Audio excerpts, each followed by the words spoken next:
Hi, today on Gary's Urban Larder, I'm making for you my ultimate creamy chicken casserole. It's beautiful, has crunchy croutons, almonds, and so much more. Well, let's get started.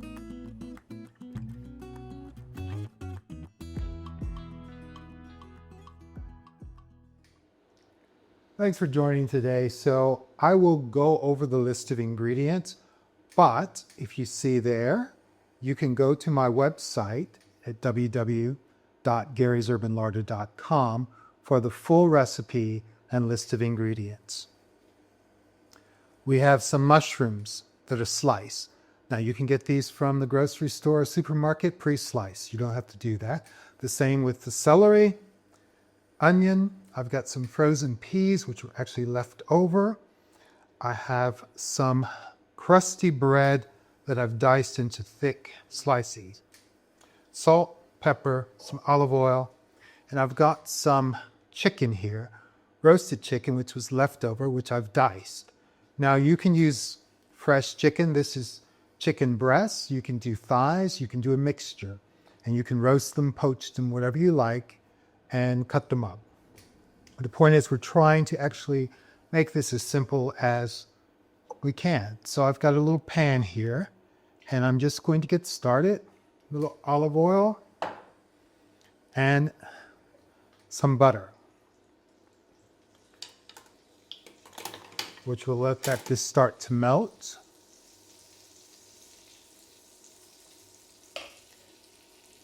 And to that, we'll add our mushrooms.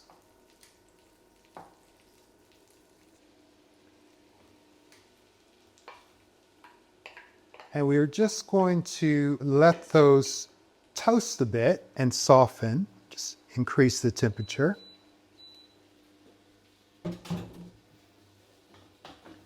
And once we've sauteed these and allowed some of the water to start to come out, then we'll just add these to our large bowl with the diced chicken. So this is a really straightforward recipe. Now, some people have done this with cream of mushroom soup or other things like that. I prefer to have my whole foods, get the things I like, put whatever's in my larder, pantry, or my fridge, and use it. So I think it needs a little more butter. So it's about 2 tablespoons of butter and a tablespoon of olive oil. And it's always important to season as you go. So we'll just add some salt and some freshly cracked black pepper. We'll just continue to saute those.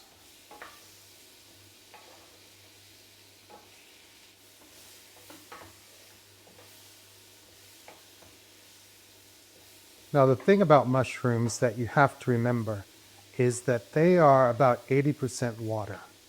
So part of the reason that we are cooking them not only is to be able to extract some flavor from them, but we want to extract that liquid. Because if we don't, that will end up in the casserole and make it a bit too wet. Now we are going to make a béchamel with our flour and some of our butter, which we'll do just towards the end. Now, those are getting nicely browns just on the edges. This is a chestnut mushroom. Now you could use any sort of mushrooms you like, wild mushrooms. Again, it's really up to you. And feel free to experiment, try things. That's the whole point and the whole joy of cooking, is to be able to put your own creativity into each meal, to try things, to make some mistakes, and to try again. Okay. So I've got those mushrooms really starting to give off the water now. And I'm going to remove them to our bowl.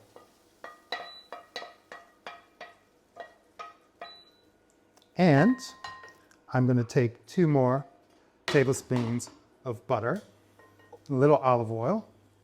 Olive oil helps raise the temperature of the overall fats so that they do not start to burn the milk solids. So we don't want brown butter at this stage, but we do want to add our celery and our onion. And we want to just sweat those right down.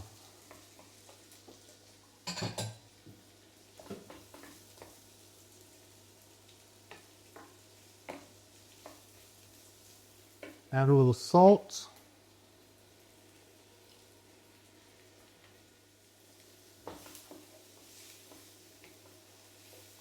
And we just want these to soften. We are going to put them in a hot oven, 350 Fahrenheit, 180 Celsius, for about 30 minutes until it's all bubbly. So we just want to get these softened, add a bit of flavor, and make sure that we don't run into any tough bits of onion or celery in our casserole. Now,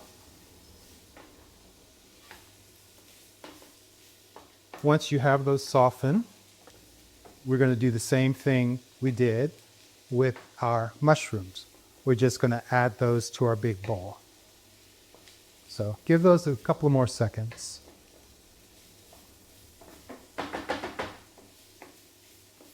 It's really starting to be fragrant.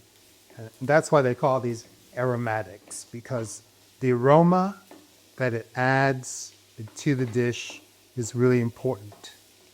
Not only in terms of, well, smell, but taste. Okay, so we'll add those to the bowl.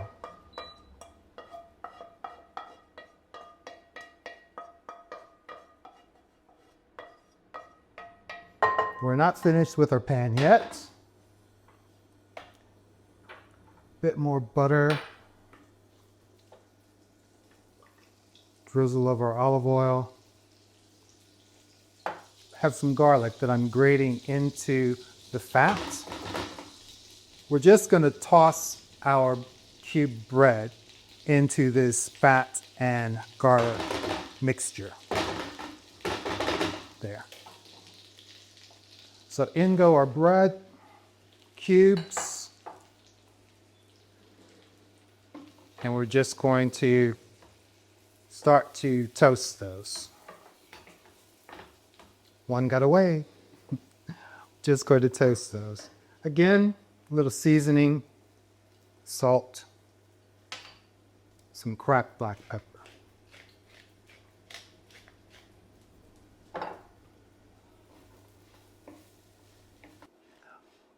Once your bread has a bit of color on them, now we're just going to add them back to that bowl to wait until we're ready for them. We're going to top our casserole with these breadcrumbs, now croutons. So finished with that, I'll reserve my spoon. Okay, just melting the butter, and as that starts to foam, we're going to add our flour. And now I'm going to switch to a wire whisk.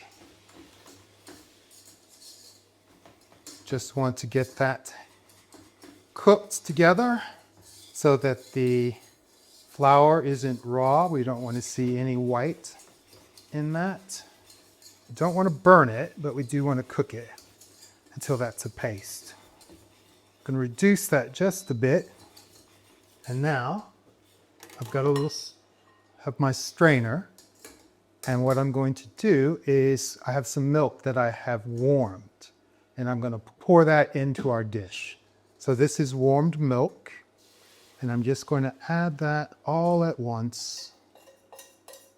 Now I have added some aromatics to my milk, which you do not have to do. I've added some bay leaf, thyme, and some peppercorns. So now I'm just going to cook our milk into the roux to make our sauce, a bechamel. We'll turn that down a little bit. It's a bit too vigorous, but you can see it's starting to thicken.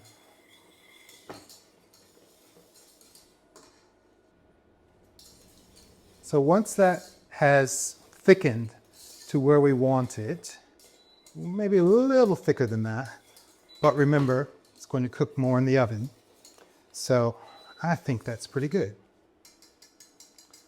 Finish with the whisk and my spatula so I can get every bit of this bechamel onto our sauteed vegetables and our chicken.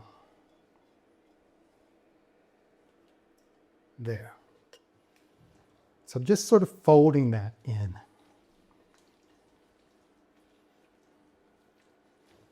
Look how creamy that is. Yeah, this is such an easy dish to make, and it's so delicious. It's perfect for any sort of gathering, whether it's family or with friends or some special event, or even, a more sad occasion. You can take it along. Something to share. Something that brings some comfort, So I'm just going to fold in our frozen peas. And then this is ready to go into our casserole, which I've just lightly buttered. And then it's going to go into our hot oven. So I have our buttered casserole dish, and now we're just going to add the contents of our big bowl into the casserole. And that is really all you have to do. I mean, I love casseroles, and a good recipe is something that you just hold on to. Now, I developed this when I was back living in the States in Indiana. And a friend of mine, Phoebe, showed me a similar casserole. And well, I'm always looking at different ways to improve things. So I adapted her recipe for this dish. So whenever I make this, I think of Phoebe. And that's just so true of most things when it comes to food. There's a memory attached. Not only do you enjoy how it tastes, perhaps making it, but you enjoy the memory that it imparts. Okay, take our croutons, we sprinkle these on top. Get those fairly evenly distributed across the top. Everything together here, and we have some slivered almonds. Now these will toast in the oven, and they add just a bit of great crunch, extra crunch, and some interest in terms of mouthfeel. So, well, there's no point in saving those. We'll just use them all. Now, I did have some nutmeg, which is optional to use in your bechamel. I didn't use it today, and I know that's unlike me. But just to show you that I don't always do things as you might expect. Okay, we're going to pop this into our hot oven for 30 minutes until it's hot and bubbly. The top is toasted and crunchy, and we'll bring it out and we'll let it set for about 10 minutes, and then we'll give it a taste. Okay, it's time to take our casserole out of the oven. Let's do it.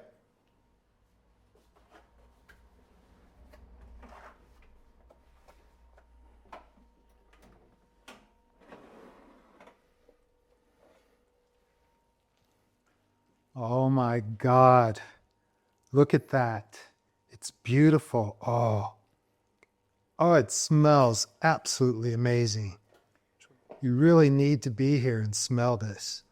I mean, just look at it. It's bubbly, it's beautiful.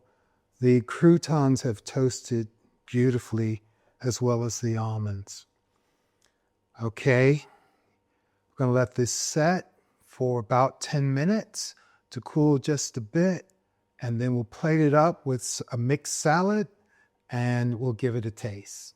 Okay, don't go away. I'm serving this with a mixed leaf salad that I've dressed with extra virgin olive oil and some balsamic vinegar. So, oh my goodness. Look at that creaminess. Look at that. It is absolutely beautiful. Oh. Oh. I can't wait to try this.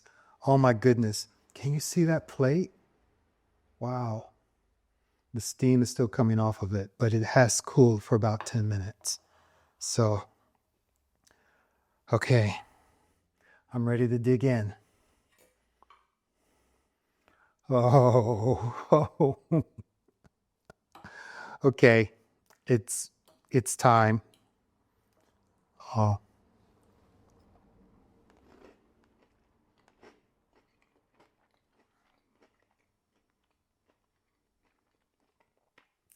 That is absolutely amazing. I know I say amazing a lot, but it is amazing.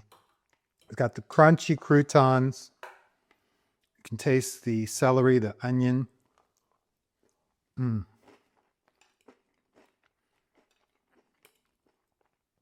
The mushroom.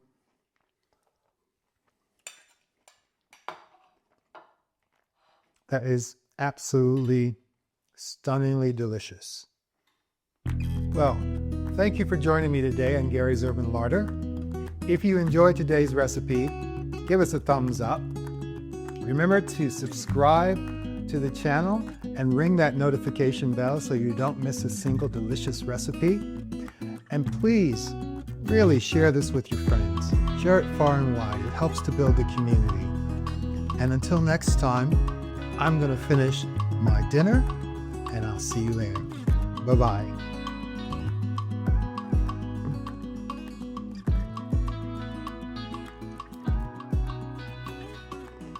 Mmm.